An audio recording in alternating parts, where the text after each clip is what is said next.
Hi, this is Dave from Dorias Lives, and today we're talking about Bigfoot hunting with our resident cryptozoologist, cryptoid hunter, Mathew. Welcome, sir. Hello, how are you doing, sir?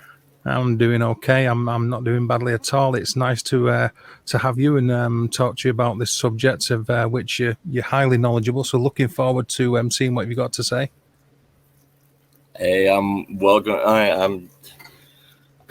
I don't mind sharing my knowledge, and I'm glad to help you and anybody else with this knowledge. Okay, I suppose the first question would be, what's your background and where are you from, Mathew? Where are you from, and where's your background in cryptozoology? What made you want to start doing hunting Bigfoot? I was born and raised in Chattanooga, Tennessee. I now live in San Antonio, but throughout my youth and my young adult life in Chattanooga, there's always been reports, sightings, fears of Sasquatch, the Wampus cat, other kinds of cryptids, and when I was little, it was just an everyday thing on my grandfather's farm, and we would have sightings, we would have livestock missing, stuff like that, and until I got a little bit older, I didn't know what cryptids was at that time, but I went to college. I am a cultural anthropologist, not a doctor or anything. I just got my bachelor's in it. And cryptids have always fascinated me. And the reason why it fascinated me is the mystery, pretty much. Which is the draw for many people, really, isn't it? Whether it's with cryptozoology, ufology, or the paranormal, is that mysterious element to it, the mystique. And as you so eloquently put it, really is the draw of it. So it's sort of a passion to you as well as a calling, would you say? Yes, I mean it's questions out of the regular norm that we go through day by day. It's something that our ancestors were always afraid of and stayed close to the fire, and they didn't have the means to find out what it was, but nowadays we do. Yeah, absolutely. And there's do you think that's because we're more likely to question it, whereas our ancestors were more likely to just readily accept it as being true? Yes, I believe from the dawn of man, we have always been scared of the dark, and for good reasons. And whether it's mythos or old wives' tales, it still draws a certain amount of us, and it still piques our interest and still stirs our fears. It's one of those things. It makes you question whether or not you're crazy or is it real. Absolutely. And I suppose before we move on to what the possible origins of Bigfoot, Sasquatch, Yahweh, the possible theories that surround the origins of it, what would you outline as being a cryptoid? I mean, the terminology is thrown around quite a lot and covers a bit of quite a subject. The definition of a cryptoid is what? What would you say a cryptoid is? In my opinion, a cryptoid cryptid, a beast of the night, or in layman's terms, monsters. They are creatures that have surpassed normal evolution. They are the certain 1% that survived the ice age, survived the flood, survived just like humans, but on a different scale. And their evolutionary traits are more connected to the earth and primal instincts than us. They didn't evolve the way we did to building cities, building airplanes to fly or boats to swim, to across oceans. They evolved to do that, and that's their purpose. Okay, so we'll hit upon the origins of Bigfoot, or the possible, supposed origins of Bigfoot. I suppose one of them might be Gigantopithecus, which I will put up onto the screen. That the possible background for Bigfoot, Yeti, Sasquatch is that it's a giant ape. So we'll go with the giant ape theory. The possibility, as you look at that, obviously Gigantopithecus is much taller than your average man. And the reports of Yeti, Sasquatch, Bigfoot, Yahweh are of being 8, 9, even sometimes larger than that, feet tall, being described as big creatures full of hair. And a lot of the media outlets, news and science, or maybe pseudoscience, will try to explain it away as being related to apes. So, as far as the origins of Bigfoot go, what are your theories on that, Matthew? What do you think? In my opinion, I believe that with so many different species of Bigfoots out there, I believe that 2 of them have evolved more primate, more like the Gigantopithecus, and there's 2 others that have evolved more from the Neanderthal side of humans.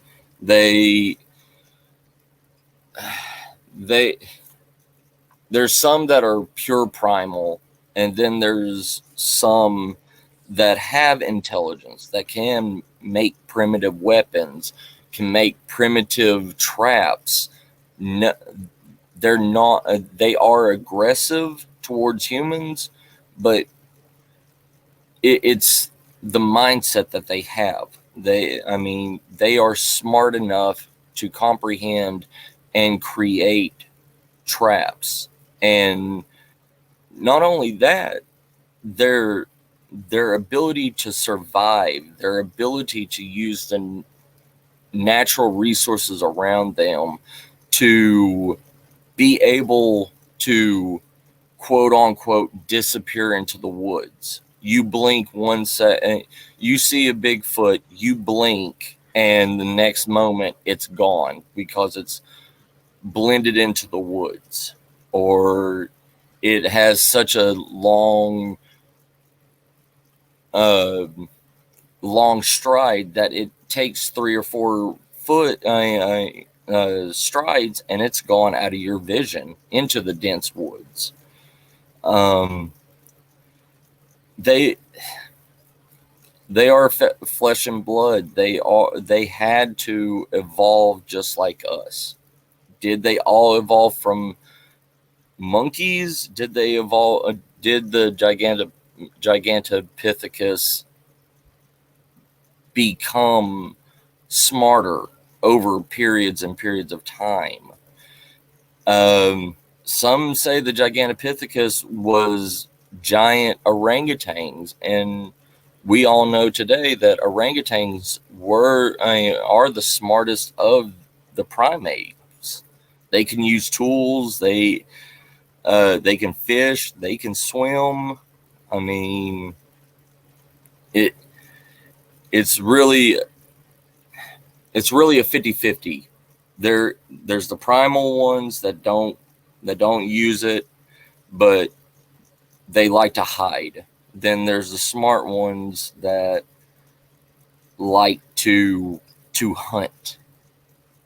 As we look at that picture there on the left, we've got the skull of a Gigantopithecus in the center, the skull of a gorilla on the right hand side, obviously the skull of a human being, which shows the possible cavity for brain size, and the size of brain will also dictate size of area for associative thinking. So that would sort of lend itself to the fact that there is a certain degree of intelligence within Bigfoot, or the associated species along with Bigfoot.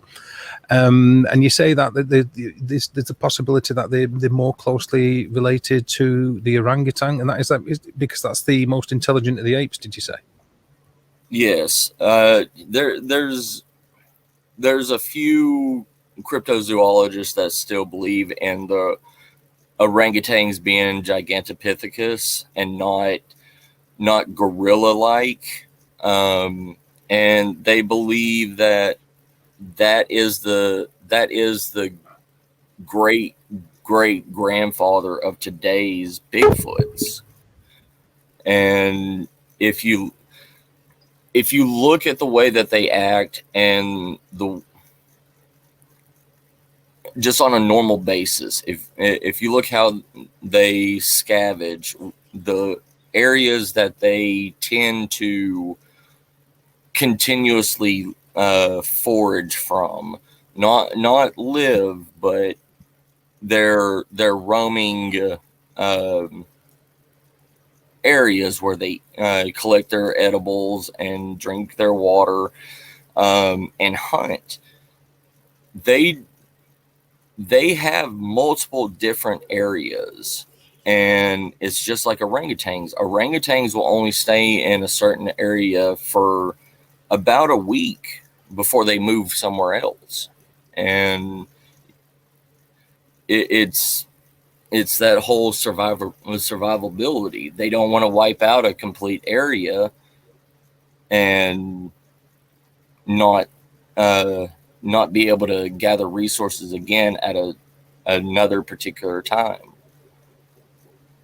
Yeah, I completely understand what you're saying there. So more closely related to the orangutan rather than something, say, for instance, like a gorilla, as pictured on screen. It's more closely associated with an orangutan. Would you say that a lot of the reports of the sightings or descriptions, they do seem to come in varying forms as far as colour of the hair, from gingery brown to a dark black, and even different colours, spotted, mottled grey, that kind of thing. Do you think that because of there's confusion with sightings of bears when bears are upright is associated with the colours in the different regions? Like obviously brown bears are in certain states, grizzlies are in certain states, so on and so forth. Do you think that it's down to lazy cryptozoology for people to just associate it with the bear because bears are in that region? It's a flippant way of casting it off with the description. There. The bear mistaken identity is usually coexisted with a type 4 called a gugway. The gugways are a baboon-like Sasquatch. They are the smartest and the ones that are proficient in tools and traps. They are probably, some accounts say that they are smaller than the average Sasquatches, and some say that they're right in the middle. Some reports say that they get between 6 to 8.5 foot tall. that does associate with black bears, especially in the lower state regions like Kentucky, Tennessee, Georgia, Alabama. The I hate to say it, it's not lazy cryptozoologist. It's more of the witnesses that claim to what they saw. You may get somebody that has never seen a true bear except for on TV, and most people don't even. Well, there's a handful of people that don't know that bears can walk on two legs. They can stand up on two legs, but they don't know that they can walk certain distances. And seeing that, say that you come from a big city like Atlanta or Knoxville, just a big city in general. You never actually been out in nature, and you're driving down a dirt road going to say a date's house or something, and you see a bear on the hind legs and it's back towards you, it will throw you off, because depending on the type of the season, it can range between 350 pounds to 600 pounds. And something that big standing on two legs, walking, it can be mistaken identity. And I believe most cases like that is somebody that's never really lived in the woods and see that happen, see a black bear cross the street on two legs, and a lot of reportings is of a black bear on two legs walking. Yeah, so a great deal of it's mistaken identity. You touched upon different types of Bigfoot, which I'd like to cover a little later, if that's okay. But I think we should maybe scant a glance at the possibility of early human ancestry as being responsible for the possible origins of Bigfoot. Of course, there's lots of different types. What are your thoughts on Bigfoot being a result of natural evolution regarding human ancestry, rather than, if you like, being an ape? Do you think it's an early human rather than an ape? Some evolutionary traits, yes. It depends on what region that the Sasquatch usually roams or is considered its home area. There is a high possibility, in my opinion, that it is the missing link between our evolution, and there's signs that show that these creatures can communicate with us. I mean, I hate to say it, but like the Sasquatch TV shows and everything, when they do their hoops or wood knocks, there is a recognition there. It doesn't matter how many miles away it is. They will hoop back, wood knock. It's kind of a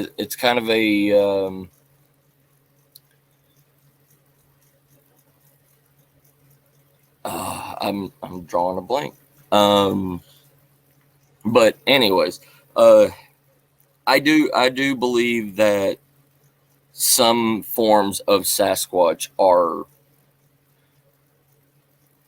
the pre-evolution of humans to us. Yes. So there's because there's different types. Basically, it's like some of them are the result of some of them are apes and some of them are really hominids, like we're seeing on screen there. And this is it. I suppose until there's direct evidence, we've got a couple of bits of what people put forward as evidence, and you'll be very well au fait with them prints, and casts of footprints and various other things. Of the way that trees have been twisted and branches have been formed into what they call Bigfoot nests, if you like, and obviously we'll go over that. So there's arguments for them being apes, more closely related to the orangutan, as well as being ancestors, or rather our ancestors, because they're related to early hominids. And do you think that obviously we're sort of relying upon science, as in being able to capture a live specimen, or at least even a dead specimen, and analysing DNA before we can make any kind of judgment on that? And do you think that the scientific community will only be readily willing to accept that as an explanation when they've been able to dissect it, put it under the knife, unfortunately? Because that's what you would be led to believe, is that the science would like to capture one, and then the first thing they would want to do is to cut it open to find out what its DNA is more closely related to, the workings of its internal organs, so on and so forth. Yes, I believe that's really the only way that science will open its eyes, is if I'm not saying for somebody to run out in the woods and shoot and bag a Sasquatch and bring it to your local biologist at your local college or anything, but for science to truly open its eyes at the thought of cryptids, Bigfoot being a real creature and not just a myth, it has to come down either a dead body to be examined, have an autopsy done on it, or I've heard of people that have shot Sasquatches and were going to come back and get it, and when they came back the next day, the body was completely missing, and no ordinary man can pick up a 8 to 10 foot tall humanoid bipedal creature that weighs between 400 to 800 pounds and drag that thing out of the woods without special equipment. But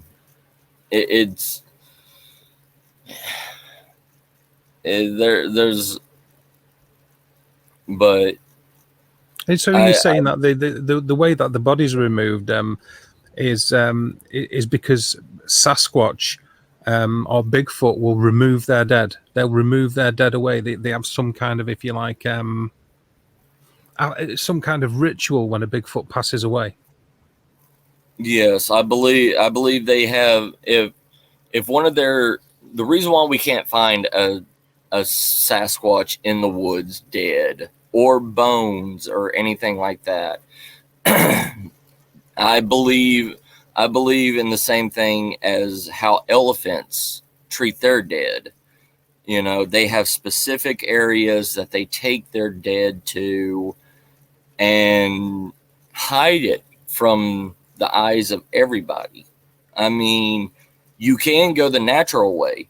If, say, it's summertime in the Appalachian Mountains, if a Sasquatch dies in the Appalachian Mountains in the summertime, that body will only be around for maybe a week to a week and a half before it starts to rot, decompose, and it will decompose very quickly.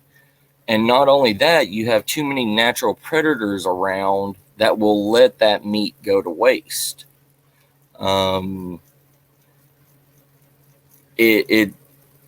why it's so hard to try to find bodies. Science always says, well, we can't find anything. We can't find bones. We can't find nothing else like we can of Gigantopithecus. Or who says that fossilized skeleton that you have of Gigantopithecus isn't a Sasquatch? I'm absolutely understood. You touched upon the fact that there's different types of Bigfoots. Now I've got a few different pictures gleaned from different areas of the internet that sort of give a broad generalization of the type of portrayal that witnesses have given when they've seen Sasquatch or Bigfoot. So if you'd go through the different, like as you alluded to, there were different types of Bigfoot. It's not just as simple as a big black shape or a big brown shape moving through the woods that people catch in blurry video footage. There's more to it than that. There's many kinds of Bigfoot. Yes. Yeah, there's 4 types in America alone. There's the type 1, which is the typical 8 to 10 foot tall Harry and the Hendersons breed of Sasquatch. That is yeah, the one that you see on the Jack Link's commercials, stuff like that. That is the stereotype of Sasquatch, the Gimli Sasquatch. Then there's the type 2, which is more orangutan like, kind of like the Gigantopithecus. It has longer arms, longer legs.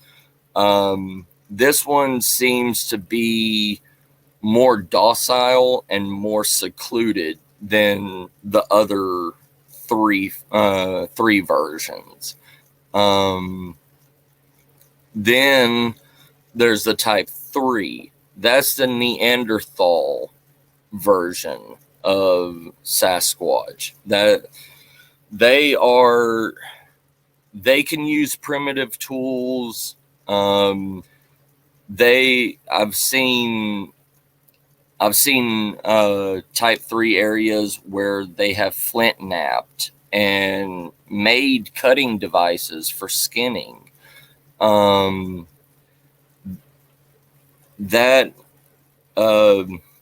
That's actually the version that got me into cryptozoology, the Neanderthal one, because I experienced that when I was younger.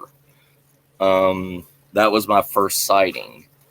And then there's the type 4, the Gugway, the face eaters, the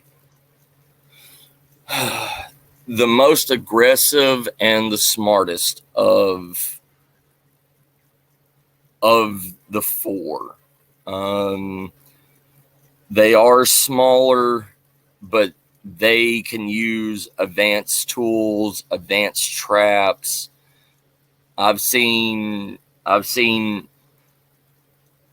the traps that I'm talking about is the traps that you would see in Rambo, First Blood, or Predator stuff. With this a pulled back stick that has sharpened sticks in it that is attached to a trigger system that will swing into you. I've seen pit traps that was made by them.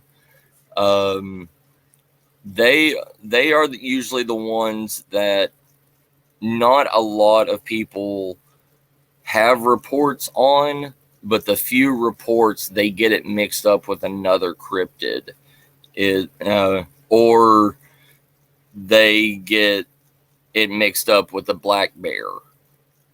So it's but then you go to South America. South America has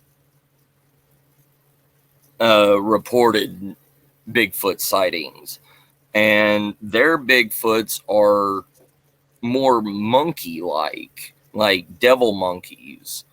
Then all the way over to Asia, Tibet, you have the Yowie, you have you have the abominable snowman. They're all over the world. It just depends. Their bodies and the size types are different to every region. Do you think the reason for that is they follow the same kind of evolutionary scale as we have as human beings? That is, body type and slight deviations in feature and pigmentation is down to location. And would that suggest a direct descendant from man, or at least the same evolutionary kind of step as man? Yes, I mean, if it's anything. Just like the Orsaray, or they're called the hairy people of Vietnam. They are probably about 4 to 5 foot tall, completely hairy, and like hair. Sorry about that. Complete hair covering every part of their body, and they need to be that small and that nimble to be able to get through the dense jungle that they live in. You won't see something like our type 1 Sasquatch being 8 to 10 foot tall, 400 pounds, being able to walk through that jungle, without breaking everything, or getting tangled up in briars or vines, where these smaller ones, they've adapted to their area. They can get through underbrush, or climb up into tree canopies and just disappear away from everybody. Interesting. So obviously there's more than one kind, and obviously spread throughout the world and been reported in different shapes, different sizes. So my next question would be, do you think Bigfoots, Yeti, Sasquatch are communal creatures? Are they communal creatures? Are they solitary? Do they just live in pairs? What are your thoughts on that? It really depends on the type and the location. Type 1s, from what I've seen, they travel in, they have family groups. The type 2s, you'll see 1 or 2 and maybe a child with it. The type 3s, on the other hand, I believe they're more primitive in that they may come as a group to hunt, if they need to hunt in the wintertime or something like that, but they're more territorial. Even during mating seasons, I believe that they will find a female mate and raise the child to a certain age and disappear again. I don't believe that they form bonds. Then the type 4 sorry, the type 4, the Gugway, that is a solitary creature because it's too smart and too territorial to allow others to be in its area with it. I believe it's taught to a certain age, then the parents just kick it out and make it survive on its own in an area. Okay, so of course that's all relative, like you say, to the different types that are going out there. I would say, okay, so that being the case, and of course, if there a certain state of evolutionary process, these creatures, these cryptids, these animals, mammals, however you'd like to describe them, have to have some form of communication between themselves, and And indeed, I would imagine that would be different depending upon the actual type. As you've said, there's 4 types. What's the reported communication that Bigfoot or Sasquatch use? Nobody actually has a terminology for their communication. They consider it hooping, and I believe it's just like anybody else. Say you go to Mexico, different areas of Mexico, they have the same dialect, but they have different slangs in their words. Same thing if you go to the southern part of the United States, in Tennessee, Georgia, Alabama, you're going to get the southern dialect, and that's going to be completely different than northern dialect. And even though we still understand each other, it's kind of like having a Tennessee country boy go to a Tennessee country boy going to London for the weekend and trying to understand him. I believe that they can understand to a certain level of each other, but there's different postures, different grunts that mean a complete opposite of, say, a type 1's grunt that means welcome. Maybe a grunt of hostility towards a type 3 or a type 4, and vice versa. There's really nobody that has actually sat down and tried to decipher Sasquatch, the Sasquatch language or movements. Yeah, I suppose that would be a difficult one, wouldn't it? And the interpretation of them. So let's quickly move on to something else, which I think is very relevant. Like you said, there's no definites regarding the Bigfoot language for obvious reasons. But what would you hypothesize that Bigfoot yetis, whatever you want to call them, eat? What do you think is their foodstuffs? Are they carnivorous? Are they herbivores? Are they omnivores? What do you think? What do you think they eat? What do they use for sustenance? And why don't we see evidence of that left around? I believe they're omnivores. Just like black bears, I believe the Sasquatch is in the same area. I believe most of their diet is foraged wild edibles. I don't believe that if they survived just on plain meat every day, they wouldn't survive, because deers are way too fast for something of their size and weight. I believe that they're opportunists on deers or raccoons or whatever's around. If they can find a baby deer laying around, yeah, they're going to take that. They will take that baby deer, kill it, eat it. Same thing if they're walking on across the road. I believe that's why most road sightings are seen, is because they're picking up dead animals off the side of the road to take back to eat.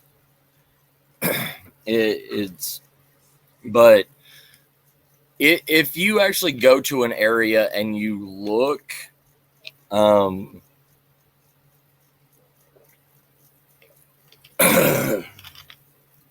if you actually go to an area and actually look at the wild edibles that are in the area, you will see not only natural animals eating that, and you won't be able to tell if it was a deer, a bear, a squirrel eating those berries. So you can't really say that it's a Sasquatch until you actually find footprints or hair samples. The signs are going to be all around. If there's other wildlife eating in that area, then the Sasquatch are doing the exact same thing. And they've been hiding for hundreds of years from us, so they know how to mimic the natural creatures that's around them so that they won't stand out. Absolutely understood. You sort of hinted at something earlier about at least some of the types of Bigfoot being able to use tools. Can you elaborate more on that? When you say tools, do you mean refined tools, or just picking up sticks and using them as clubs? When you say tools, to what extent do you think they're capable of understanding how to use tools and implements? Like the type 3s and the type 4s, they know how to make 4-pronged fish spears. And not only do they use it for fish spears, there has been some reports of gugways fire hardening the tips of the spears. So that also means that gugways know how to use and utilize fire. And they, like I was saying, the other tools as traps, they use the traps for hunting, for protection around their area that their home. I've seen actual pine sticks carved into like a sewing needle onto that has been put on that either was dropped or broken. I don't know if it was stepped on, but I know it was broken. But it was sharpened kind of like an awl, like a digging awl, either to put into leather or maybe clean out wounds. I've even been to areas where I've seen PVC pipe broken into a fish spear to use.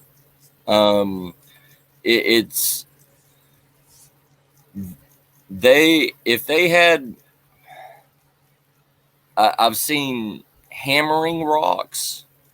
That's basic tools, but for something like a Sasquatch to use and rely on, that means a lot in cryptozoology about where they came from.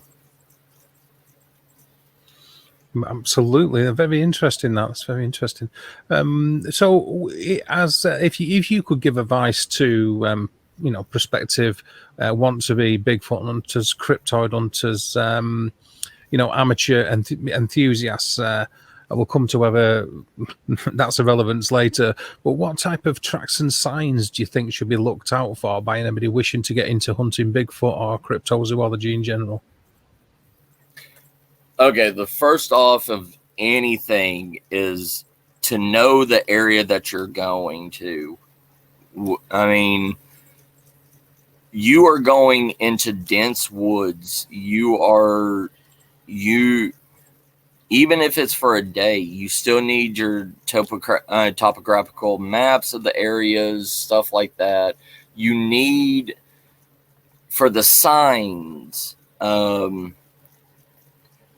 look for actual natural markings. Most people say, and most people tell you to go and look for twisted down trees, stuff like that. No, Sasquatch are kind of like bushcrafters. They will bend trees into natural shapes for temporary homes. It's the same thing with caves. If you go exploring with the caves, look for what wildlife is out there first before you hit a site.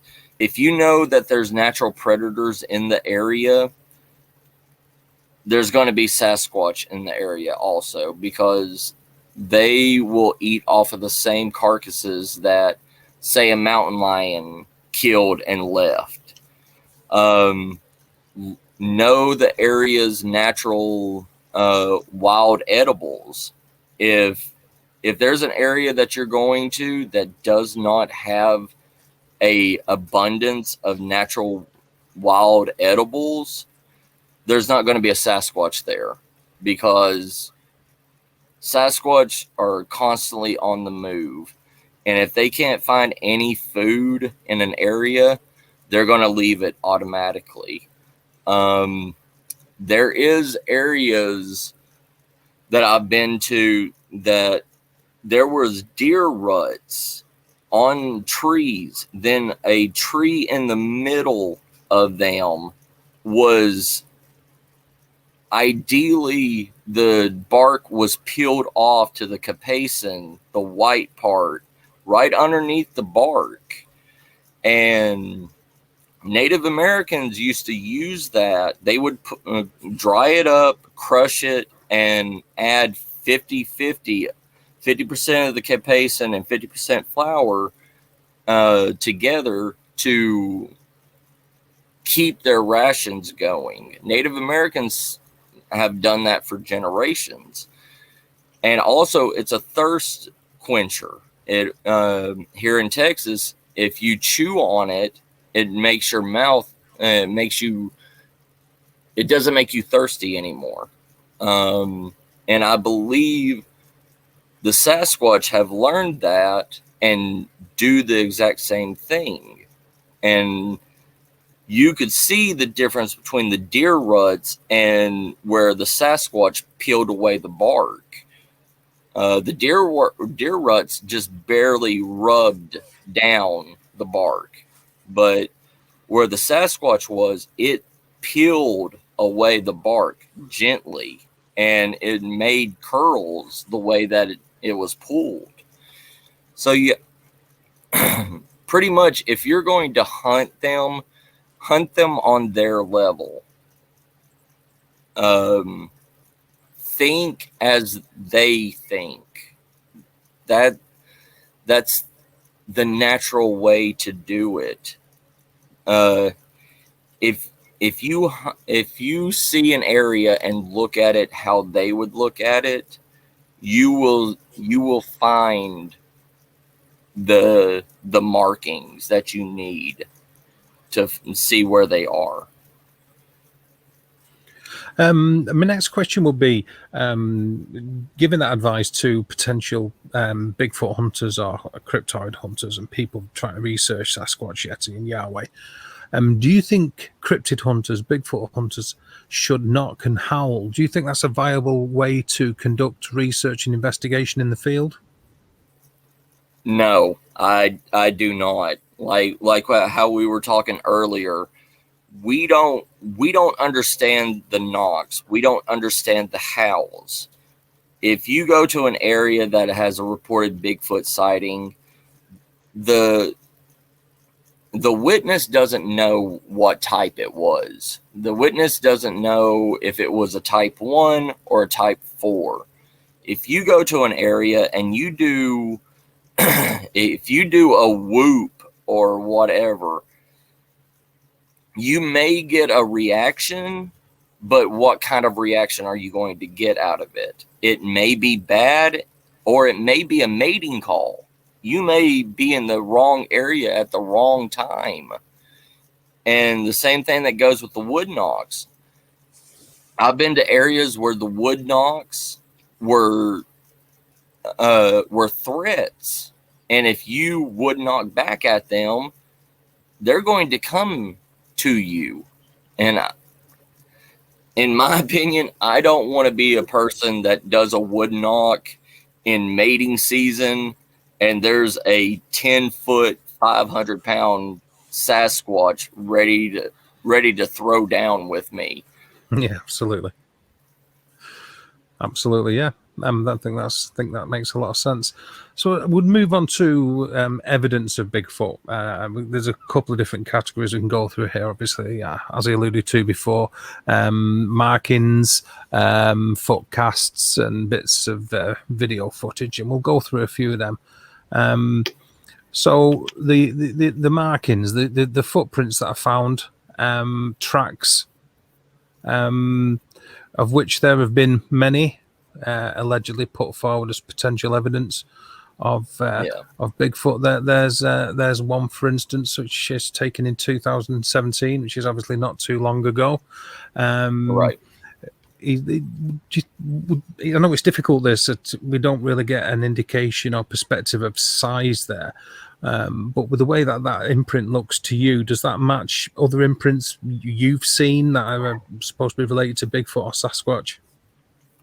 This is actually the Round Rock one that I believe came out saying that that the evidence, their castings and stuff like that, were destroyed.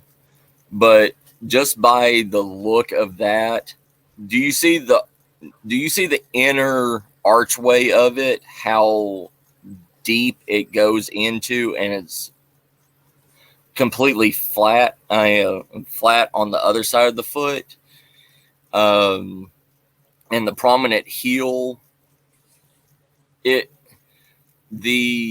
inner curve of the foot on it is something, either that Bigfoot is hurt, or it can't walk straight, because every footprint that I've ever seen has always connected from the heel to the toe straight across. That's what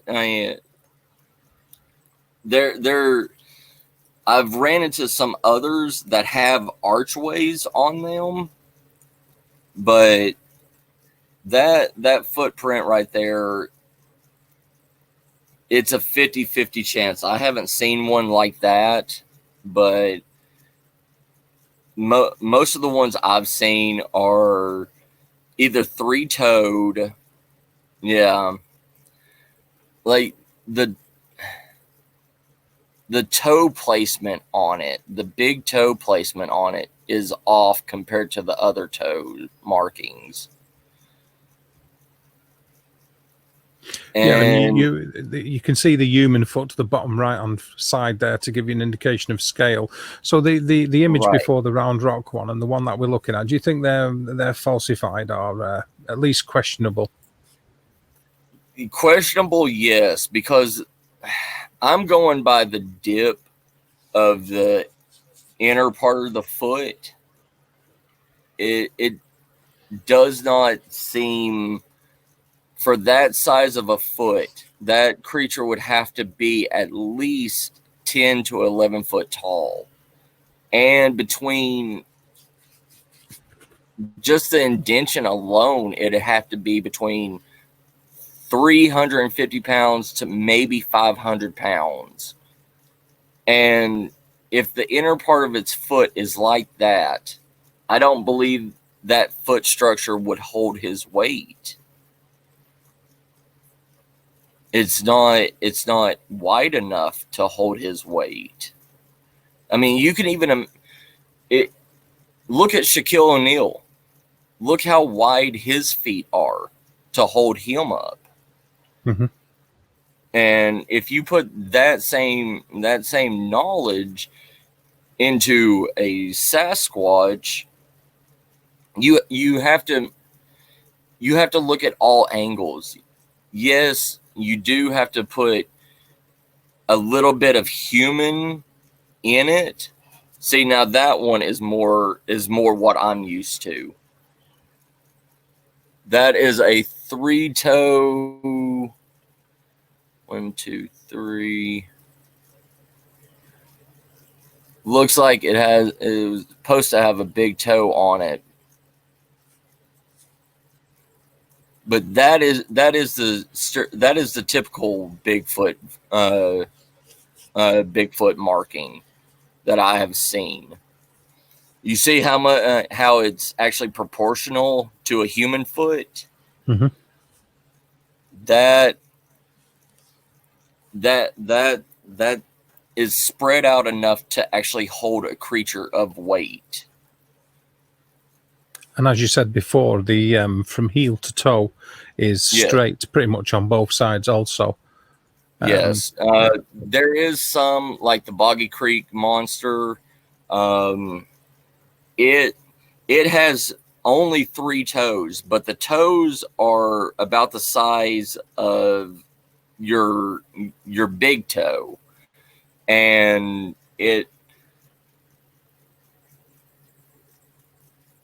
that looks kind of like a Boggy Creek Sasquatch footprint right there.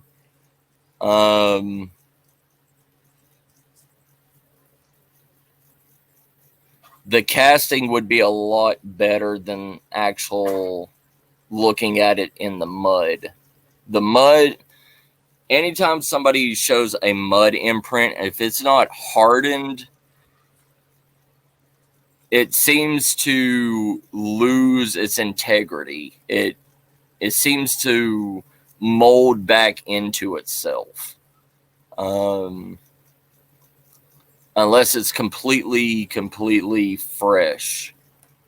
But the Boggy Creek monster, it has 3 medium-sized toes on the front that are spread out probably about a half an inch apart.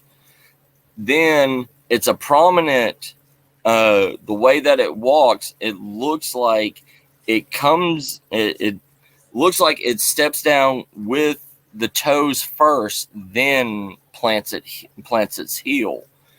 Most researchers say that Sasquatches walk heel to toe, which, if that's true on most of these footprints and everything, that would show. That would mean that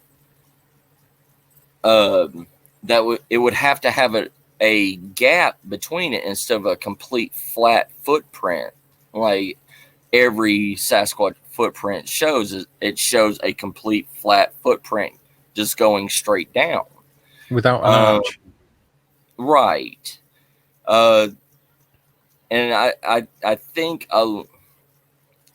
the reason why I was saying about the Boggy Creek monster is the footprint that I saw from it. It looked like it came down on its toes first, then it stepped down on its heel, and when it came down with its heel, all of its weight pushed in the mud around it.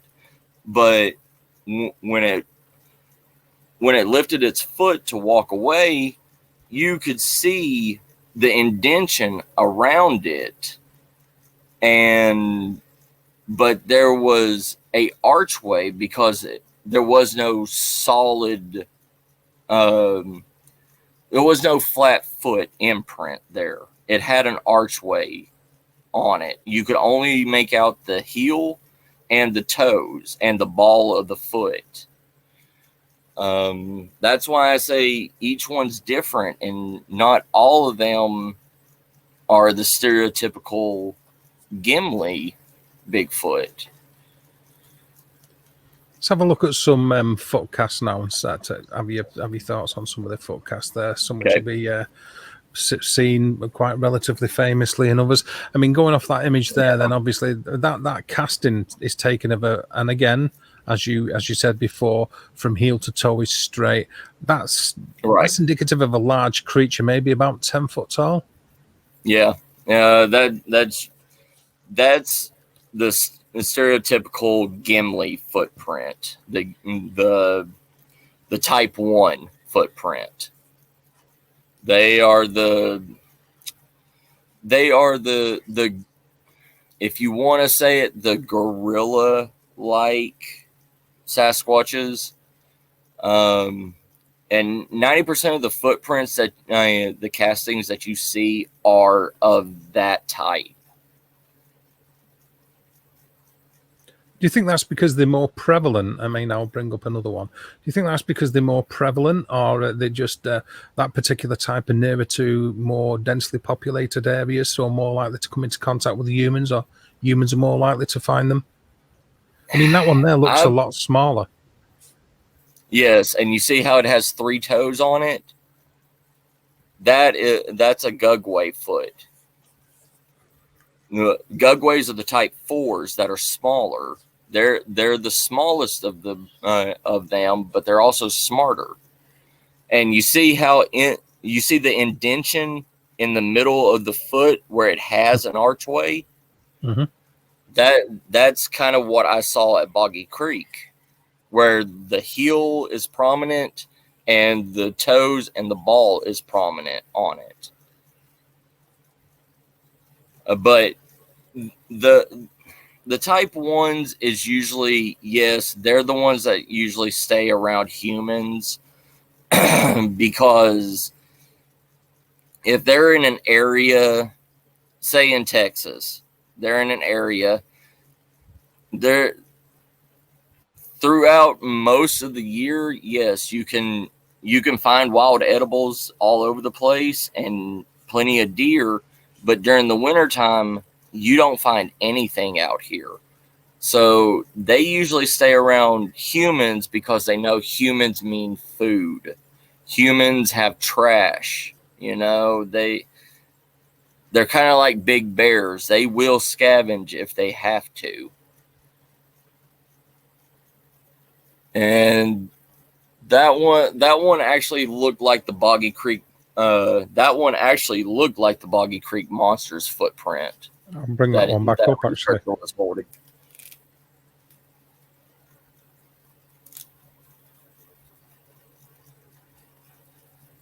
That one there, you mean? Yeah, that one actually. Oh, sorry. Go ahead. No, it's okay. I was going to say that's the one you're on about. Yeah, this one. This one is actually a typical type 3 footprint. The Neanderthal type. They have wide feet, and they say it's better for them to, because type 3s live in rocky areas, so they have the bigger, wider feet so they can climb up on boulders and rocks and through cave systems a lot better. So that in my opinion is a type 3 footprint. Okay, let's have a look at some more. I think this is a relatively famous photograph. Not a lot of definition in it, but it does suggest, as you said before, a broad-footed creature. Oh yeah, that was pre like plaster of Paris, wasn't it? It is an old photo, but it does suggest like a very wide footprint, and it looks like there might be 5 toes on that. Yeah, it does. And you see how the toes come out as kind of like a point on it, kind of like how, human toes, they curl when we walk, and the type 3s, they need the flight and the flat toes and the girth, the width of it to be able to withstand the areas that they're at. Because if they're, a lot of people say that why don't they break their toes because they're so straight? And I think it's more that it bends outwards instead of how ours curl inwards. That's my opinion on those. And of course, as we can see there, it's not like there are only one or two casts that have been made over the years for Sasquatch Yeti. Yep. There are many of these casts taken, various sizes, but as you said before, they all seem to exhibit heel to toe straightness. And the one that's on the bottom second from the right, showing the almost skeletal anatomy of it's an interesting cast. Yeah. The one actually in the middle on the very top, that looks like a actual hand imprint, not a foot imprint. Like either it was trying to climb something. And I expect there isn't too many of those that have been managed to have been taken handprints of Yeti and Sasquatch. Yeah, no, there really hasn't been that many at all. I mean, some people have taken casts of what they thought was a foot imprint, like going up a hill, but in my opinion, it seemed way too curved, kind of like that cast. But yeah, the majority of Sasquatch footprints are going to be the flat footing. Just in the few recent years have the other foot castings started coming out. The ones with an archway, and that may show that they're still evolving, and we don't know. Okay, so moving on to other bits of evidence and a couple of photographs that you've been kind enough to send over to me. If I can put one of those up and you can give us a bit of a description about this, because I find this very interesting. All right, so this is I was on the Guadalupe River looking for the Texas Ozark Howler, which is a form of devil monkey. Supposedly by the legends and everything, it has spikes going down its back, it has a long tail, and it has ram horns coming from the back of its skull around to its lower jaw. And it also lets out a squeal that can deafen you. I was out there for 3 days camping and doing research, looking around the area for any sign of evidence. And the third morning, I was woken up because I felt this thud hit my tent, and when I opened up the tent and came out, I thought it was a bird that flew into it. And I opened up the tent, came out, and I saw this half devoured deer leg with scat on it. And it bounced. Yeah, and that's the second part of it after I opened it up. And that was just laying right at my tent, and all I heard was a screech and scampering off. And that's the evidence that I have from it. But trying to find footprints or anything of this creature was no use, because it liked to jump from tree to tree. Is this the first time that you've had this kind of thing happen, or have you known of other cryptid hunters when they've stayed out in the field? Because I think it does need to be pointed out that you don't just research on the internet. You go out actively into the field for long stays, staying out in the wilderness, actively looking for Bigfoot and Sasquatch. Does this kind of thing happen a lot? Have you heard about this kind of thing happening before, this kind of level of interaction? some researchers, some hunters are willing to go out with me, but a vast majority of cryptid hunters are not willing to stay more than one day out in the woods. They usually have excuses that they have work tomorrow, or something else. Like, I have never seen other researchers even pack a day bag, let alone a tent or anything on them to take out in the field. There, one researcher that I know here in Texas, he supposedly stayed out in North Texas, and he stayed out there for a week, I believe, and he came back maybe 3 days out into that week because something chased him out of those woods. He was out researching, and when he came back to his camp, his tent was destroyed.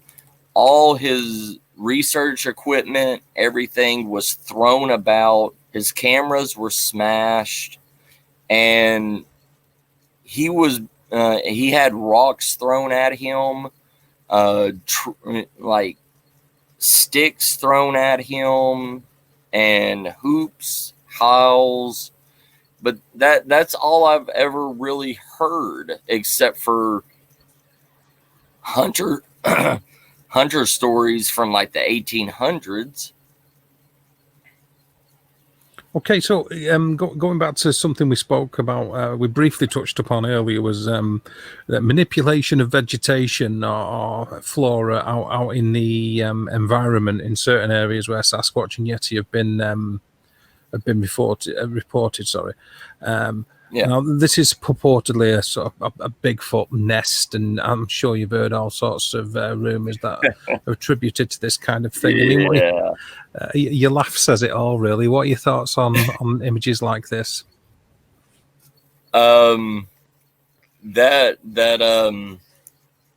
seen better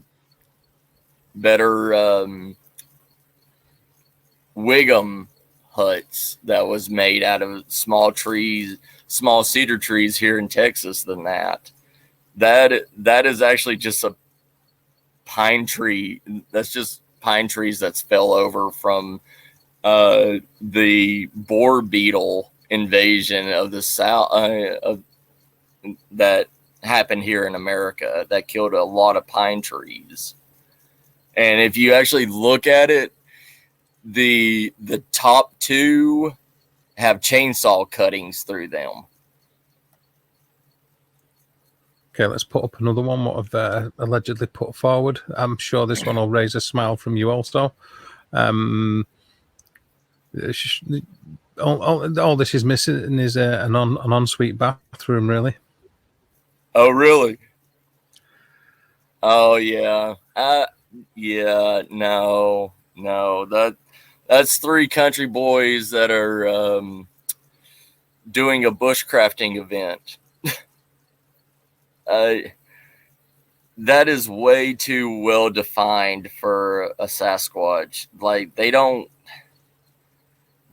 make homes like that. They will bend a few of them, and only during bad conditions. Like, if it's raining or something like that, then they'll make something. But they don't have the time or the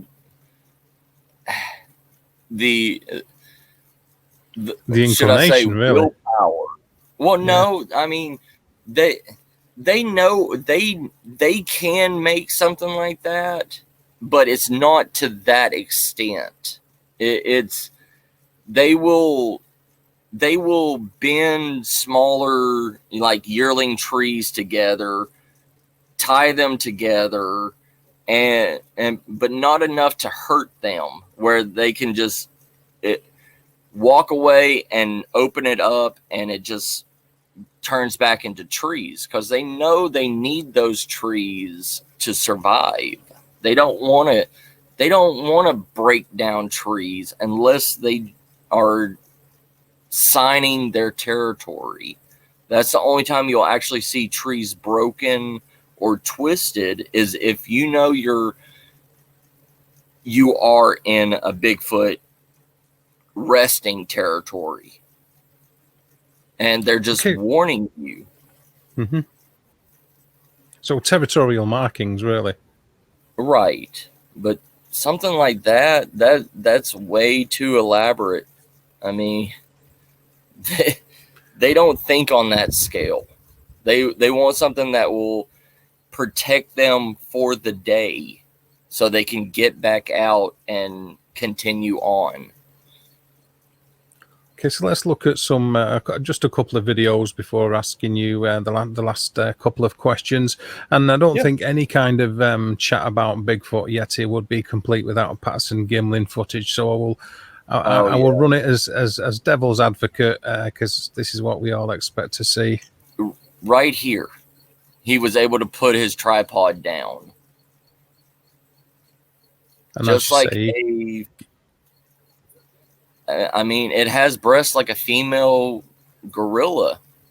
As it turns around right there. Right here. Yeah. I was just going to say it's and it's the one that keeps appearing and being put forward as evidence. It's the one that refuses to be debunked. I mean, it's always put forward as being something very relative. Right. And with various attempts and various degrees of success in trying to debunk it. It's been put forward as a person in a suit. And people have even tried to recreate this by using CGI animations, by dot matrixing on the human form wearing a suit, trying to get it to replicate the movement and such. And it still doesn't come across like that. Now, from what I believe, the length from the shoulders to where the hands are as well is further down the waist than what the human anatomy is. Suggesting that the arms alone can't belong to a human. Well, in my opinion, I mean, just a muscular motion of the arms, you can actually see the fur lift up and the muscles moving. I mean, that's what shows me that it could be real. I mean, unless somebody literally glued fur all over their body. Yeah, it's a very elaborate suit, isn't it? If it is indeed a suit, I'll play another video. I'm only going to play a couple of videos, but I'll run this one. I'll run this one to loop. Actually, that's the one that's been Erickson. Contentious footage, to say the least. Yeah.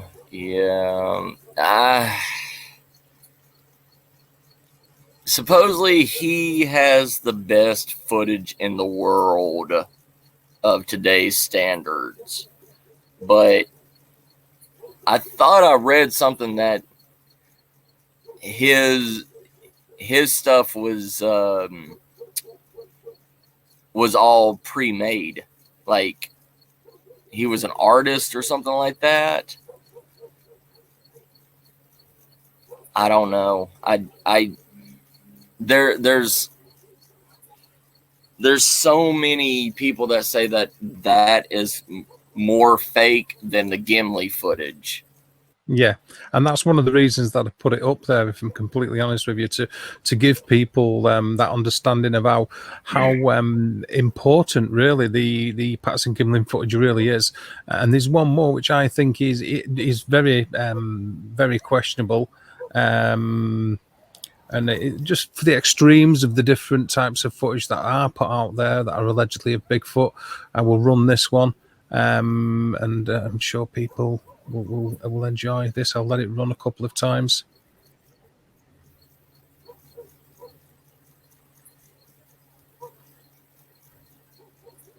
I mean, just his reaction alone was bad. Like, if you're a hunter, you know what you're looking at. That is not a bear or anything. That's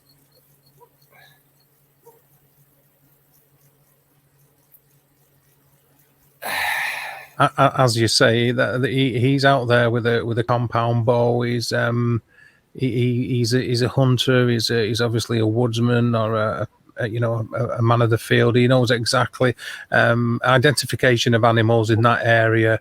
right. I'm sure he will be aware of bear, deers, and such. But if he's a compound bow hunter, that takes extreme skill and extreme recognition to hunt with that kind of bow. You know, you can't just throw a whatever zoom scope on it. I mean, and the Sasquatch sitting there between two of the smallest trees in the world compared to its size, and he has to give it a minute before he knows what it is. And another photo which became or has been fairly famous. That's I think you might have seen that one, and many of the viewers will have seen that one before. Yeah, this is supposedly Boggy Creek monster footage. Again, would you say that's around about 7, 8 foot tall, or more human sized at 6 foot? I know it might be a bit difficult. Yeah, it looks about between 6 to 7, maybe 7.5 foot tall.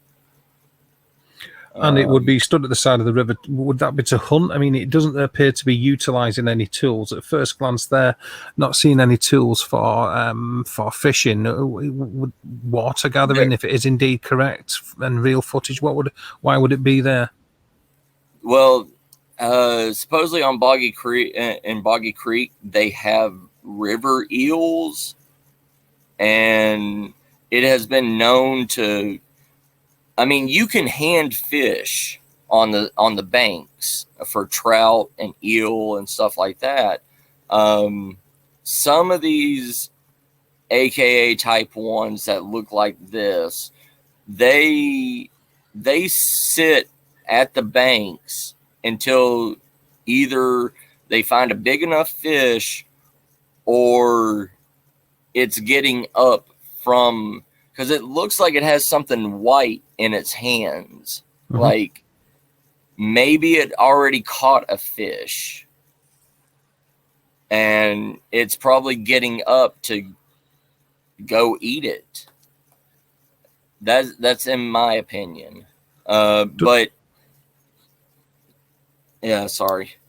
No, it's absolutely fine. Does that fit in with the descriptions of a Boggy Creek creature? Boggy, because it's infamous enough to spawn 2 films. I believe from the early 80s or the mid 80s. Does that fit in with the descriptions of a Boggy Creek creature?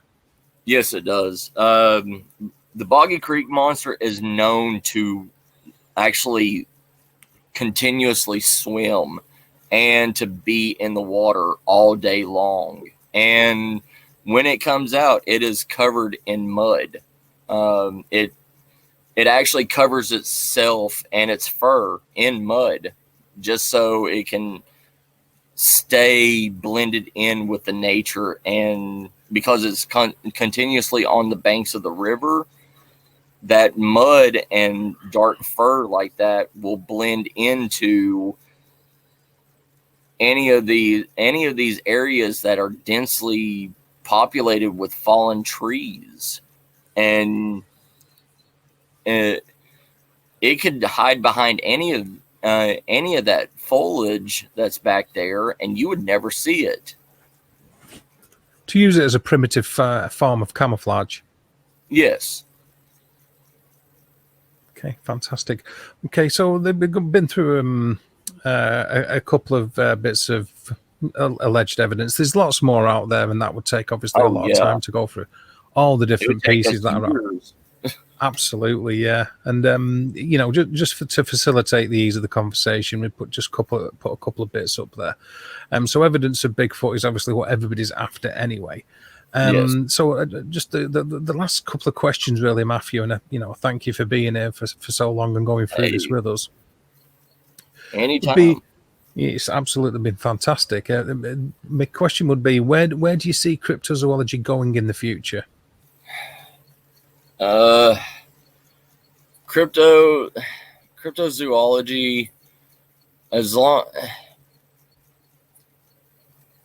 long as we continue pushing evidence, pushing hair samples, pushing cast marks of feet, and we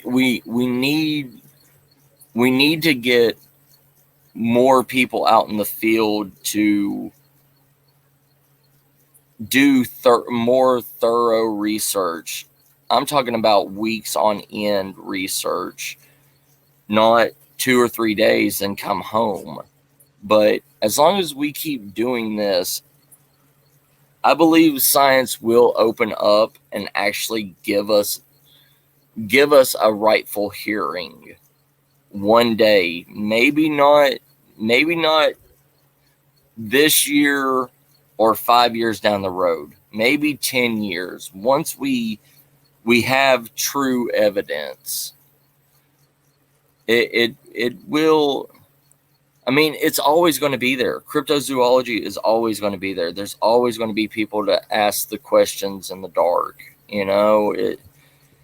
And now in this day of age, I mean, where we have more and more people that can communicate across the country, it's going to open up a lot more than what it has been. Okay, and the final question would be, what do you think, what are your hopes for cryptoid hunters? What are your hopes for Bigfoot hunters for the future regarding being able to use technology or being able to gather together as a society? I mean, you said you would like to see more of them going out there and being able to get more evidence to put it forward to the scientific community so the scientific community can take it more seriously. But as a base Bigfoot hunter, cryptoid hunter, what are your hopes? What would you say to anybody who is thinking of doing it, becoming a Bigfoot hunter? Where would you like them to be, and what aspirations would you like them to have? Whatever you do not give up. Like, you're going to get knocked down. You're going to be called crazy. You're going to be called, say, oh, that's fake. You don't know what that is. I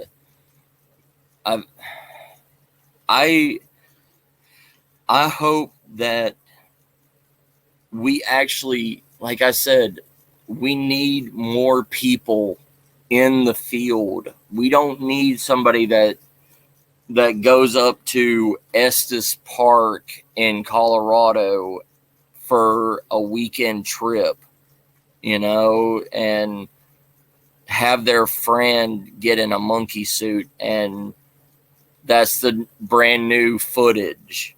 We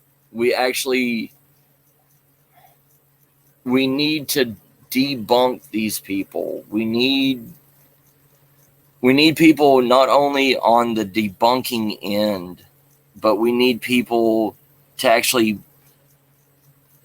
spend the time, spend the energy. Just like me, if I go to a place, I will go to a place for 3 days if I don't work. But most of the time when I go to a place, it's for a week at a time. And I am in those woods. And we need other researchers that are not desktop jockeys that are criticizing everybody's work. We need we need new technology in the field. When it comes to cryptids, our technology is nothing unlike the paranormal field. Most of our technology is flying a drone over the trees. We don't have anything that